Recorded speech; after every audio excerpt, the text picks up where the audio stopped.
Hoje a gente vai mergulhar na história de uma das figuras, olha, mais complexas e polêmicas do Brasil do século XX, Carlos Marighella. Ele foi poeta, foi político, foi guerrilheiro.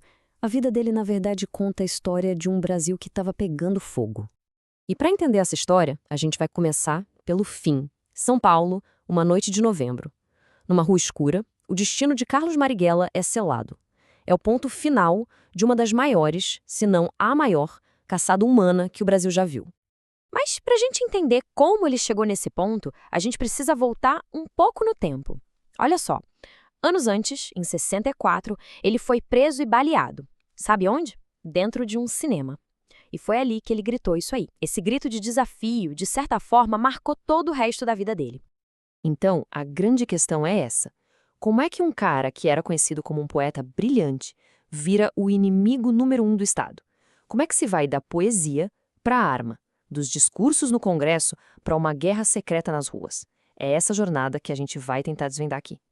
E aquela morte naquela noite em São Paulo não foi um acidente, não. Foi uma emboscada, sabe? Meticulosamente planejada. A operação para pegar o Marighella mobilizou centenas de agentes, teve tortura de gente próxima a ele. Foi uma armadilha. A morte dele foi o ponto final de uma caçada nacional. O Estado querendo eliminar, de vez, quem eles viam como a maior ameaça ao regime. Ok, agora vamos rebobinar a fita de verdade. Porque antes do guerrilheiro, antes do inimigo número 1, existia um jovem, um poeta lá da Bahia. Para a gente entender o homem, a gente tem que conhecer o lugar, a época que formou ele. E é um começo, nossa, muito diferente daquele final violento. A história dele já começa nessa mistura que é o Brasil, né? O pai dele, Augusto Marighella, era um imigrante italiano, um mecânico, um intelectual. Já a mãe, Maria Rita, era uma mulher negra, afro-brasileira, descendente de escravizados do povo Haussá e analfabeta. Então ele nasceu bem no encontro desses dois mundos, o da imigração europeia e o da herança africana, numa sociedade, claro, cheia de preconceito de raça e de classe. E, desde cedo, ele já se mostrava um cara diferente. Uma mente brilhante mesmo. Era um dos melhores alunos da escola, bom em tudo, de português a física. Mas a história que todo mundo conta é a da prova de física. Ele respondeu a prova inteira em versos. Imagina isso. Já dava para ver ali que era alguém que não se encaixava no normal, que via o mundo com outros olhos. Claro que uma mente inquieta como essa não ia demorar para entrar na política. E a partir daí, a vida dele vira uma espécie de ciclo, sabe? Ele entrava na luta, o Estado reprimia, ele era preso, e aí ele voltava, cada vez mais determinado. E esse ciclo se repetiu por décadas. Olha só a trajetória. Ele foi preso pela primeira vez com 20 anos, ainda estudante. Depois, em 36, foi preso de novo e torturado pela primeira vez lá no governo Vargas. Aí a ditadura do Vargas cai e em 45 ele é eleito deputado federal pelo Partido Comunista. Só que 2 anos depois, o partido é declarado ilegal. E lá vai ele para a clandestinidade de novo, com um mandato cassado. E em 64, com um novo golpe militar, aquela cena famosa, preso dentro do cinema. Parece que cada vez que o sistema batia, ele voltava mais forte, mais convicto. Foi uma vida inteira de confronto. Mas depois do golpe de 64, alguma coisa muda. Muda de verdade. Para o Marighella, aquele caminho político tradicional que ele seguiu por tanto tempo parecia que não dava mais. Chegou num beco sem saída. Foi aí que veio a grande virada. O partido dele, o Partidão, o PCB, tinha uma linha oficial na época, a chamada coexistência pacífica com a ditadura. A ideia era não partir para o confronto direto, sabe? Acreditavam que o regime militar ia se desgostar sozinho com o tempo. Só que como é que se coexiste pacificamente com um governo que prende, que tortura, que mata quem pensa diferente? Para Marighella, essa ideia era impossível, era insustentável. Com amigos sendo mortos, com a repressão cada vez mais brutal, coexistir soava como se render. E aí ele chuta o balde, ele critica abertamente a chefia do partido, é expulso da direção e vai para Cuba. Lá ele vê de perto a revolução que deu certo, a revolução armada, e ele volta para o Brasil decidido a fazer a mesma coisa aqui. É quando ele funda a própria organização dele, a Ação Libertadora Nacional, a ALN. E aí a gente entra na fase final, e provavelmente a mais conhecida da vida dele, a fase do guerrilheiro urbano. Marighella não só foi para a ação, como ele também escreveu sobre ela. Ele foi o cara que pensou a guerrilha, não no campo, mas dentro das grandes cidades.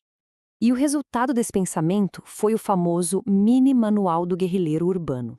Era um livro curto, quase um guia prático, sabe? Ensinando táticas de guerra na cidade. Assalto a banco, sequestro, sabotagem. E esse livrinho rodou o mundo. Foi traduzido e usado por grupos armados em vários países.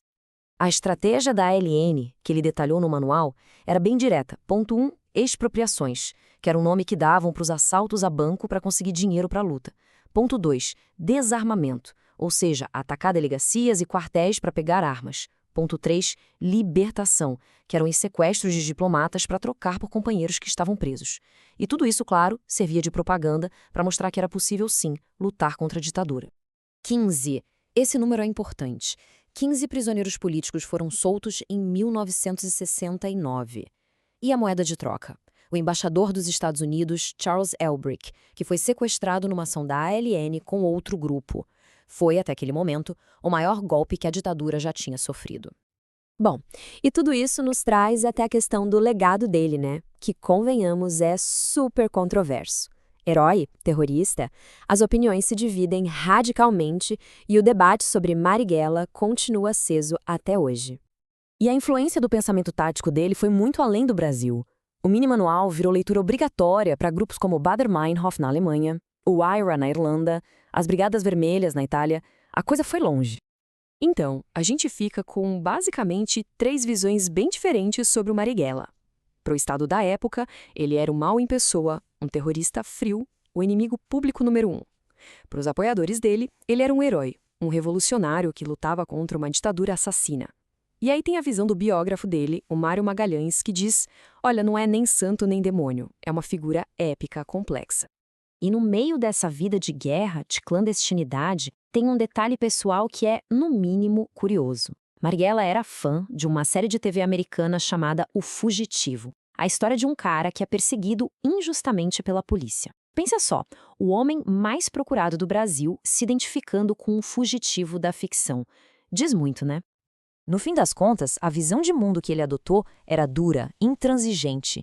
Fica bem resumida naquela frase famosa, a revolução não é um jantar, é um ato de violência. Para ele não tinha mais conversa, não tinha caminho pacífico. A mudança só viria na marra, no confronto. E talvez a melhor maneira de resumir tudo isso venha de novo do biógrafo dele, o Mário Magalhães, que escreveu: ninguém precisa amar ou odiar Marighella, mas é difícil ficar indiferente ao seu épico. E é verdade. Pode-se concordar, pode-se discordar totalmente dos métodos dele, mas indiferente é impossível ficar. E a gente termina com uma pergunta que fica no ar. Uma pessoa pode ser, ao mesmo tempo, um poeta, um deputado, um terrorista e um lutador pela liberdade? A vida de Carlos Marighella nos joga todas essas contradições na cara. Ele foi tudo isso. E entender essa jornada, com todos os seus lados, é fundamental para entender um pedaço muito importante e muito doído da história do Brasil.